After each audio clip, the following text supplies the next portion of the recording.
Twilight stood in the living room of the Apple family home, blinking and looking around in sudden confusion. It was exactly as she had seen it last. A cozy circle of farmhouse furniture, heavily worn and many times patched, all on a sturdy rug the color of autumn leaves.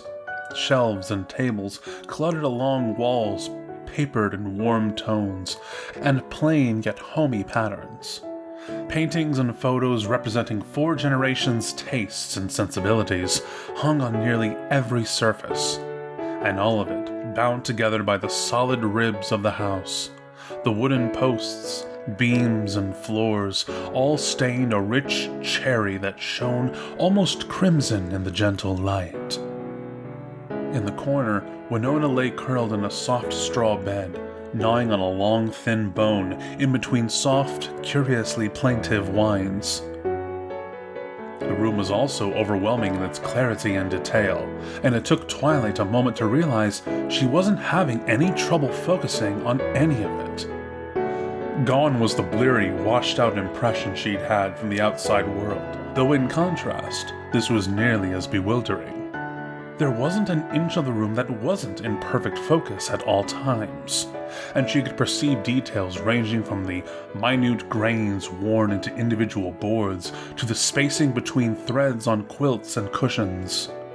It was as if she had stepped into a theater and been blinded not by the sun, but by a projection, a mélange of information pushed upon her and overwhelming her senses in the painstaking clarity.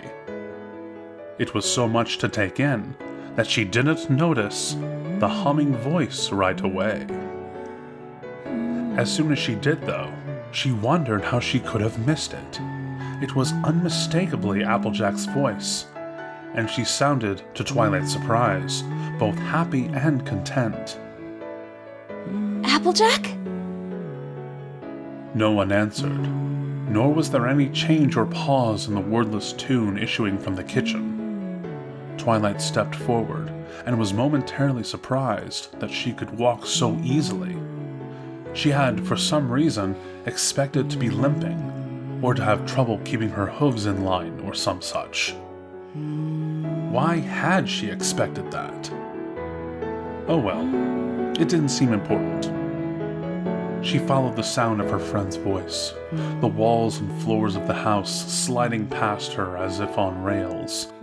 She felt oddly distant from herself, like she was an audience to her own perspective, removed and yet still behind her own eyes. What an odd sensation! She stepped through the door to the kitchen.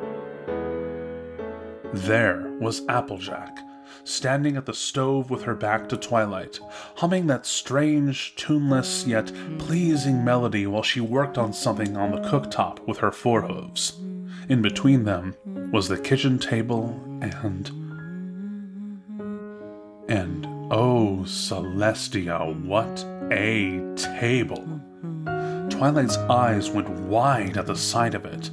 Whether it was from hunger or simply to take in all the myriad colors and textures, she couldn't have said.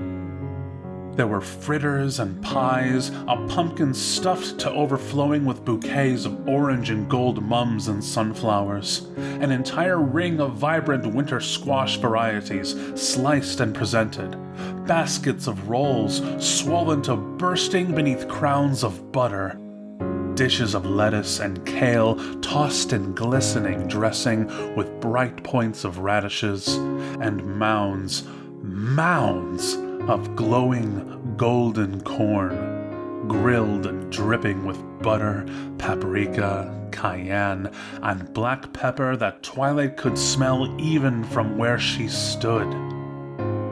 She felt weak with yearning, and a pang of hunger rose up inside of her stronger than anything she thought she was capable of feeling. But stronger even than all of this was what drew her eye to the left side of the room.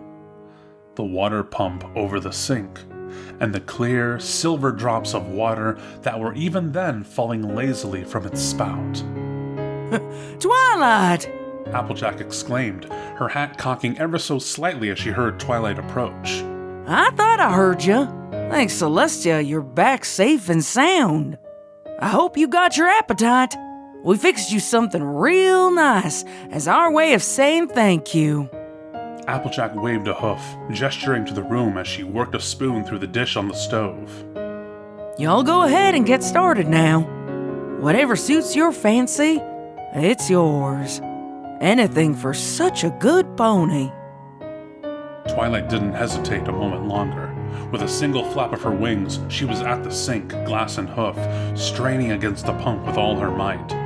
It took only one firm push, and water, sweet, clear, icy water gushed out from the tap, spraying so hard it drenched Twilight's hoof as she tried to fill the glass.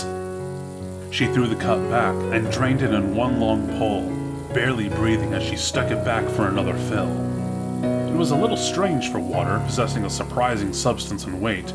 It felt almost thick in the oddest of ways, as it dribbled from her lips and down her chin. But no matter, her thirst overpowered all other thoughts.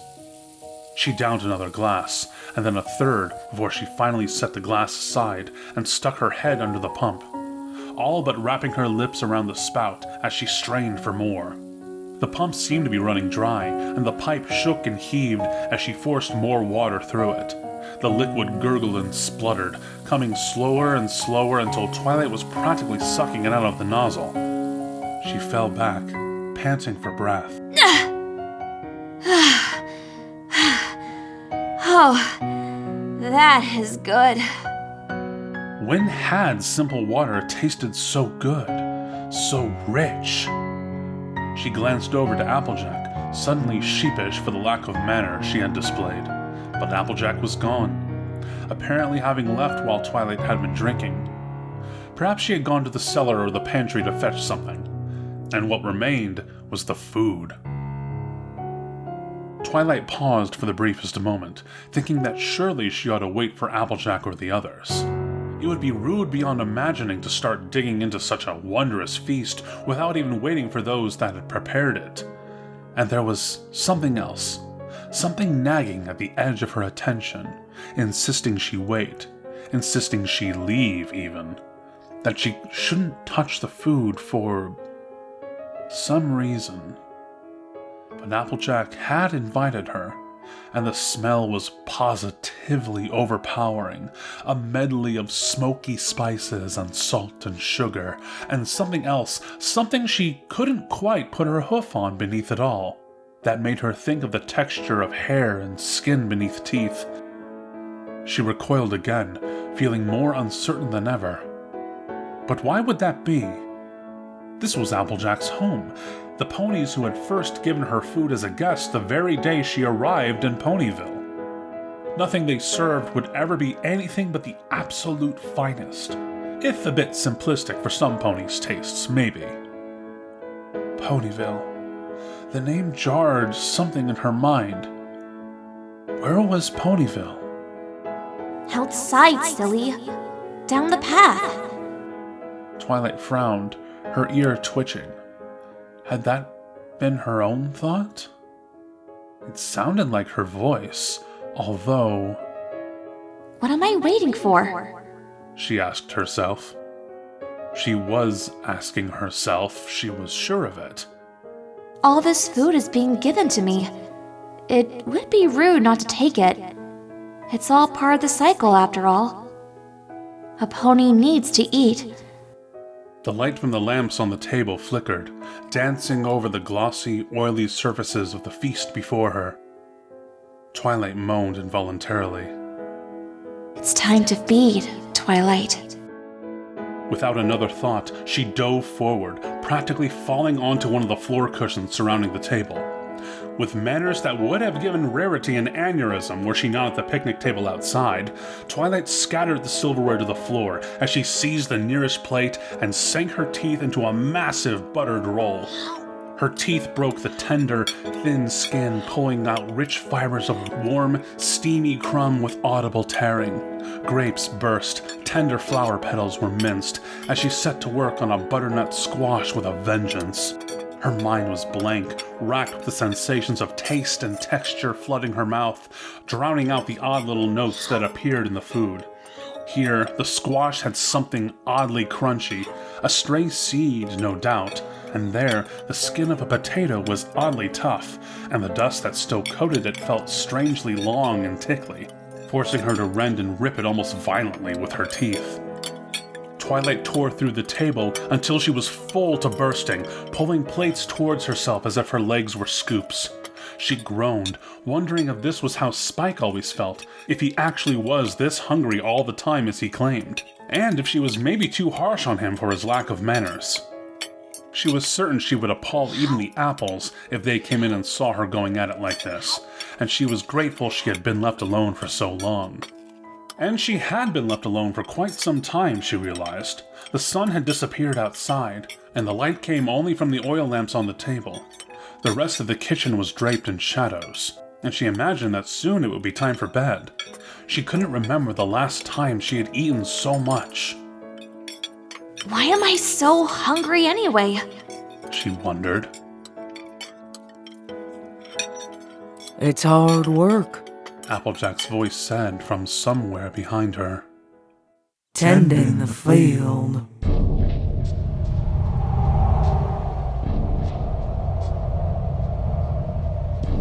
A gust of hot, rattling wind tore through the room on the tail of that last word, shaking the timbers of the room. The lamps on the table trembled, and the flames in their hurricane glasses guttered and vanished before Twilight could blink. Twilight choked and coughed, spitting out the glob of food that had turned suddenly soft and sour in her mouth. Applejack? She asked as she looked wildly around her. There was still light. A number of pale, dim shafts cut through the slats of the ceiling and cast white, dusty lines across the room, but they revealed nothing. Twilight backed away until she hit the wall, yelping in surprise at the sudden thump. Her heart beat against her ribs, sending a heavy, repetitive thud throughout the room.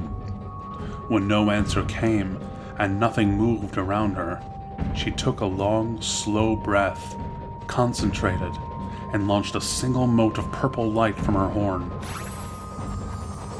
The room appeared before her in stark shards of monochrome, splintered by black shadows. She was in a room of plain, unfinished timbers that had shrunk and splintered over centuries of wear. The floor was hard-packed dirt, and the fixtures, cabinets, and appliances of the kitchen were nowhere to be seen. It was more like the corner of a barn that had been long abandoned than the home Twilight knew she had just been inside. Twilight's eyes fell to the table still present in the center of the room, pulled from the inky blackness as the moat drifted over it. It was piled high with mounds of dark, shapeless matter, and lumpy protuberances rose at odd angles all throughout. She stepped closer, struggling to see clearly in the weak light, as the steady thud continued to beat inside her, above her, all around her. Then her jaw dropped, and her eyes flew wide in horror. The table was piled with earth, a heap of black, spongy soil glistening with moisture that overflowed in slow clumps and trickles over the edges. For a moment, she thought that was all it was. Then, she saw the limbs. Long, withered legs of every shape and size were visible in the dirt, lying barely exposed to the air atop its surface and scattered in broken and severed fragments along the edges. There were paws and claws, all covered in shrouds of gray and black skin pulled taut with ruin. Farther in, there were glistening cavities of ribs still enclosed with a stringy matter of softened flesh. There were teeth, broken and scattered like seeds, or still implanted in mouths half buried in the loam and gaping wide at the half-tasted air. Something wet was seeping and trickling through channels in the mud, pattering softly on the floor. Mold and mushrooms erupted in deep crowns and curtains all throughout, the pale veins of their mycelia stretching down where clods and bones crumpled against the slow and ceaseless advance of decay. And with the sudden crunch and scrunch of shifting earth and dry, tearing skin, Twilight realized that the mound was not motionless at all, but alive with the glinting and scuttling of thousands and thousands of insects. She let out a revolted groan and backed away until she collapsed, one hoof covering her mouth and another clutching at her stomach. Beetles, ants, and centipedes with their myriad needle legs coated the corpses and peeled and nibbled with their sharp little jaws. Some had even been killed and devoured in turn by their own kind, or by glistening, swollen-backed spiders that tickled and danced across their prey, all tumbling, all buried and emerging in turn from the black, churning soil. Twilight looked down at herself and screamed. She was coated in filth, her lips and jaw and neck and chest caked in black mud, and the wetness of something beneath it, something black and sticky and smelling of metal and rot. Something tickled at her cheek. She reached in, probing haltingly, and plucked out the white, friable shard of a little paw's bone. Her stomach churned and clenched, and she had only enough time to turn away before she vomited. She heaved over and over, mind blank except for the primal desire to rid herself of every ounce of corruption she now felt settling lazily into her core. She sat there for some minutes, choking and sobbing between heaves, until her body collapsed to the side, her strength utterly gone. She lay there, panting, listening to the repetitive droning thump, thump, thump that seemed to echo and pulse through the splintery wall she lay against. Her body shook, and she managed to raise her head, every muscle feeling like strings pulled to breaking.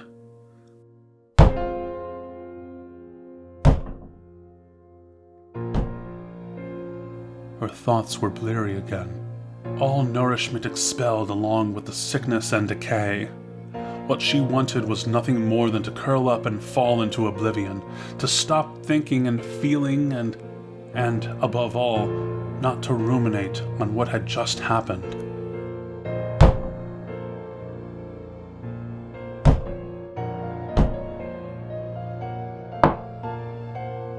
What is that? She croaked, glaring at the ceiling. Could this place not even let her fade away in peace?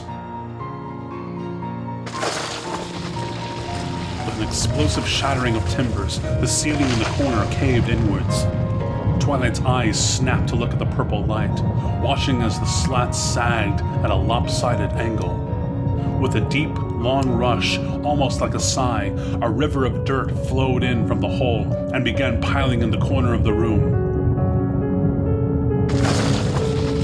Halfway across the room, just behind the table, another hole burst open, vomiting soil downwards. Another hole burst, then another, and Twilight scrambled to her hooves, moaning as her muscles protested and her head swam. The room swayed and turned in her vision, and she fought to stay upright. She turned and took one halting step towards the door.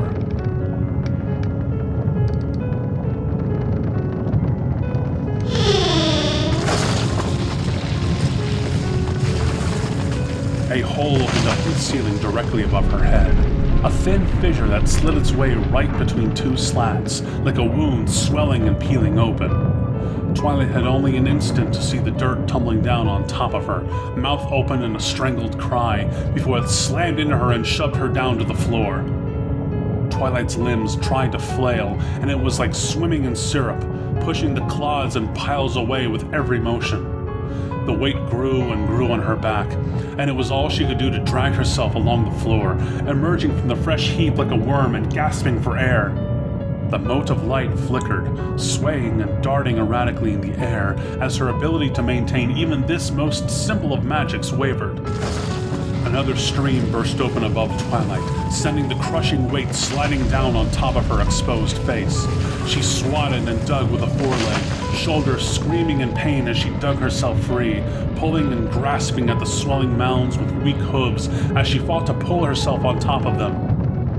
The light dimmed, and she could barely see the ground rising in front of her. But she could still see the bones, the skin, the hollowed sockets of eyes rolling and tumbling in the dirt around her. She shoved her hoof down to push herself up, and felt it sink into something both wet and sharp, like the bones of a fish.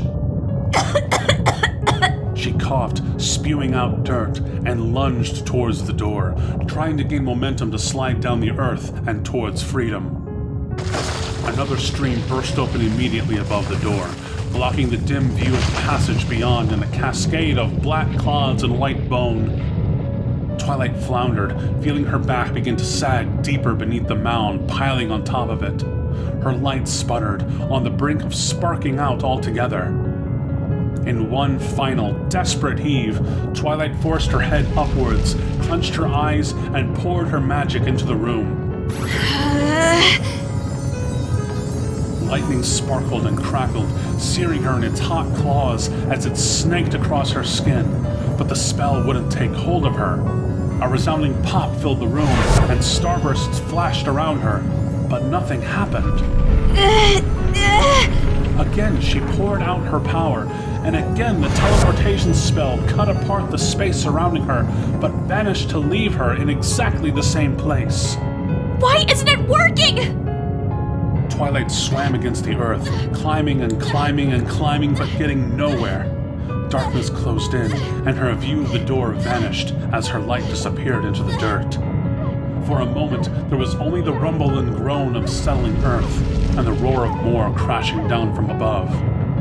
Then Twilight gave one last guttural cry, heaved free of the dirt in a surge of desperate strength, and threw herself through the rain of decay towards where she thought the door to be. If she was off by even the slightest degree, she expected she would smash her skull against the wall and disappear beneath the tide.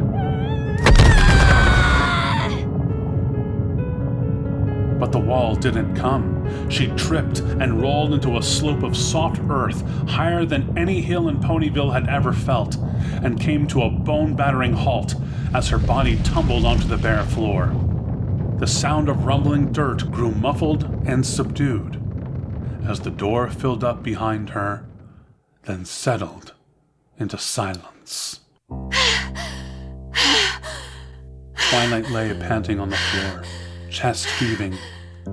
Sporadic twitches and spasms racked her body, and her thoughts drifted in and out of coherence as black spots swam and blinked before her. The only thing that kept her from falling into immediate oblivion was the steady thump coming from somewhere just above her. She blinked, tilting her face to try and get a sense of where she was. She didn't have the strength even to lift her head, but she tried to steady her breathing. If the ceiling began to cave in here, she knew she would have to run again. Or perhaps she wouldn't. Perhaps she would just let the place bury her and drift into blessed silence. But the ceiling did not break. She was in a dim, cavernous space that was made of the same weathered wood as the kitchen had been, but far higher and more open. It seemed to be the interior of a barn, possibly the Apple's barn, or something that resembled it. She didn't know it well enough to say, But in any event, this one was empty, stripped of hay, tools, or anything else familiar. It was like a coffin for dust, and dust seemed to be the only thing there, aside from Twilight. There was no sign of the bright, cozy living room she had come in through, but that hardly registered to her. She could barely remember having seen that place at all, wasn't even sure she had seen it in the first place. It was like the vapors of a dream, granting her the ghost of warmth, fading with every second.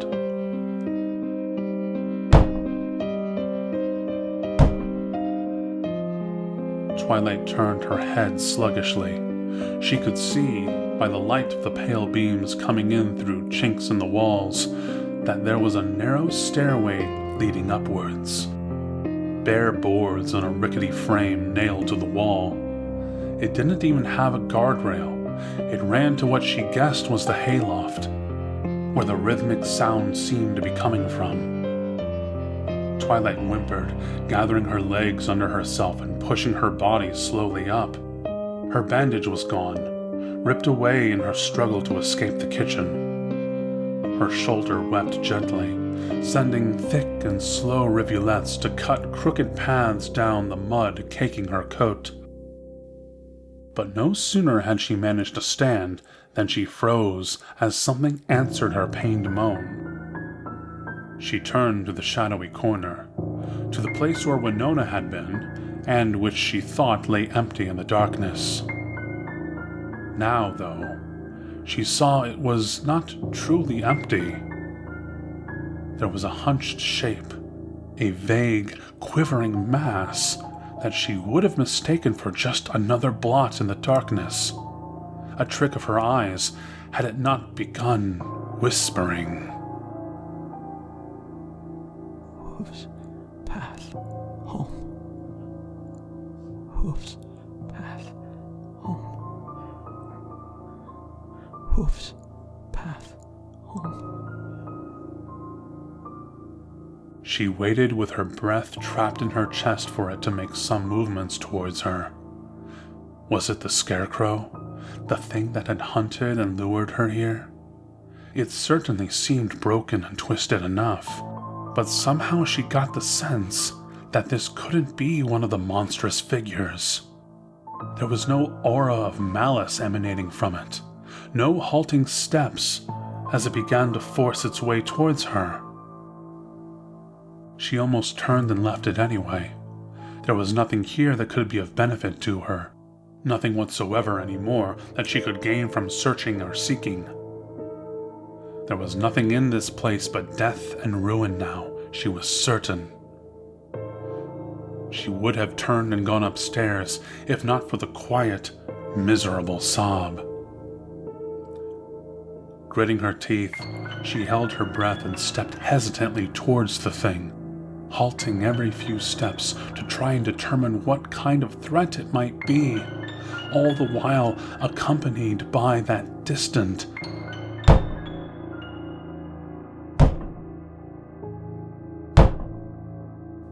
She could see the shape of heaving, shuddering shoulders, a dark mess of what might be a mane, but little else. It wasn't until she was almost close enough to reach out and touch it that she realized who she had found. Flynn? She gasped, putting a hoof to her chest in horror. Or Flam?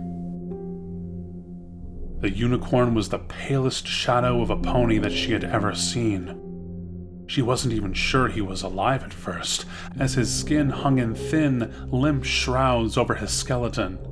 And unlike the half-glimpsed corpses in the room behind her, his mane hung down below his shoulders in limp locks glistening with grease, and his face was buried beneath a wild, unkempt beard.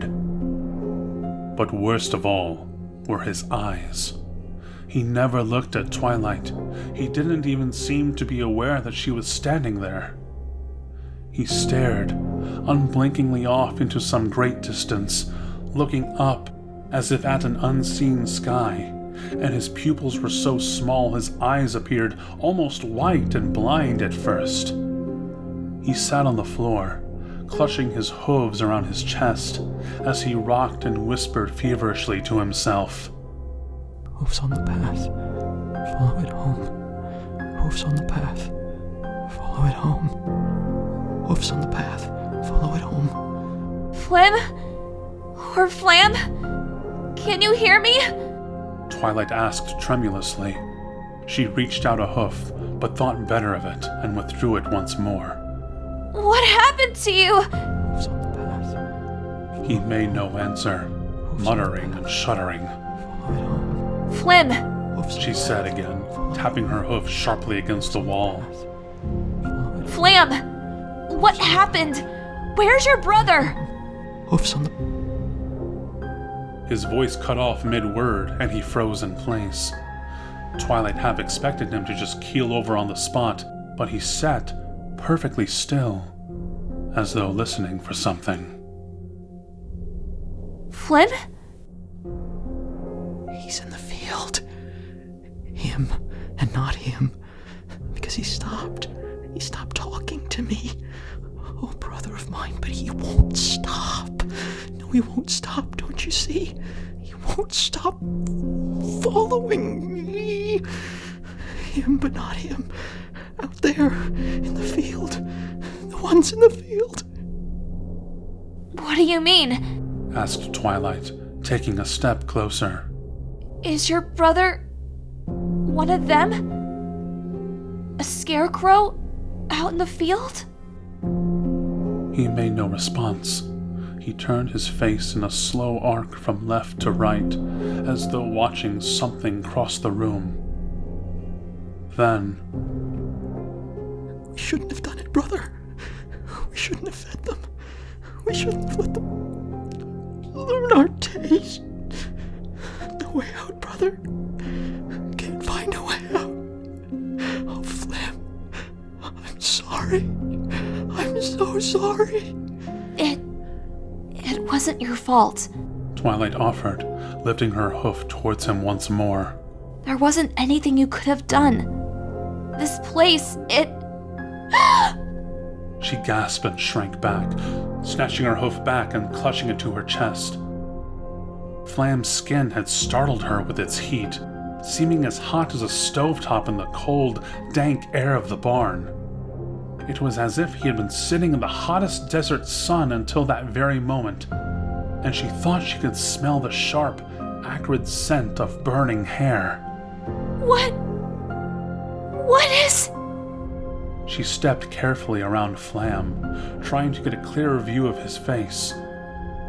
It was only then that she saw there was something else in the room with them, lying on the floor in front of Flam, partially blocked by his emaciated body. A ragged shadow, a stain of darkness on the earthen floor that Twilight at first took to be a broad puddle.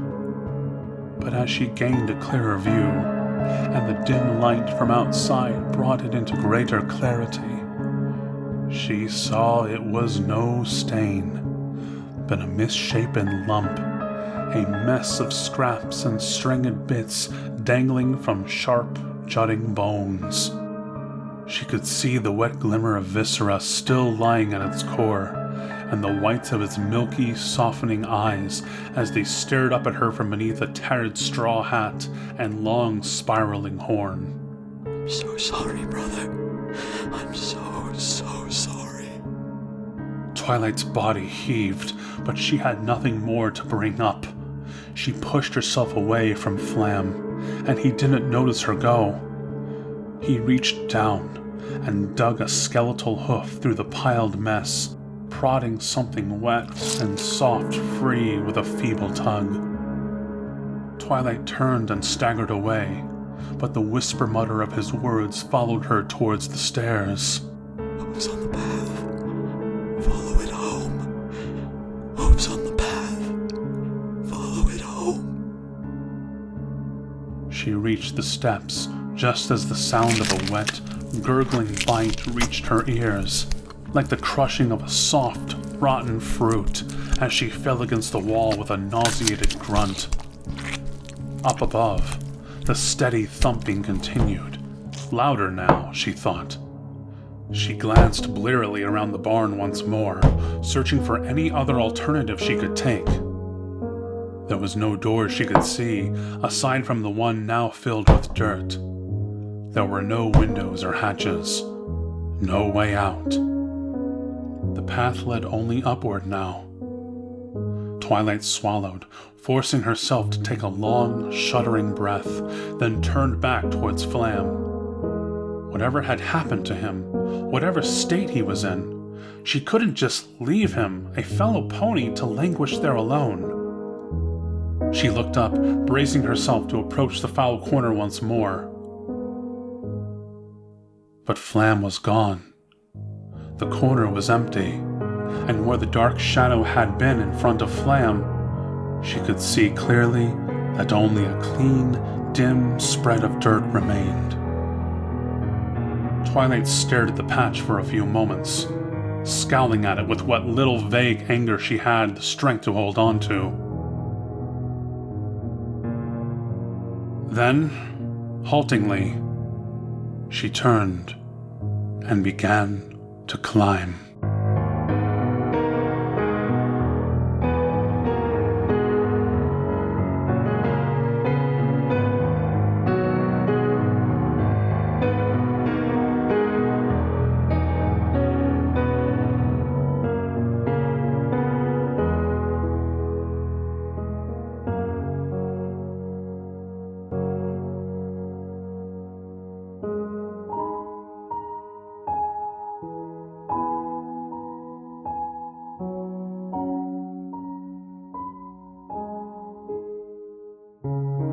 To be concluded.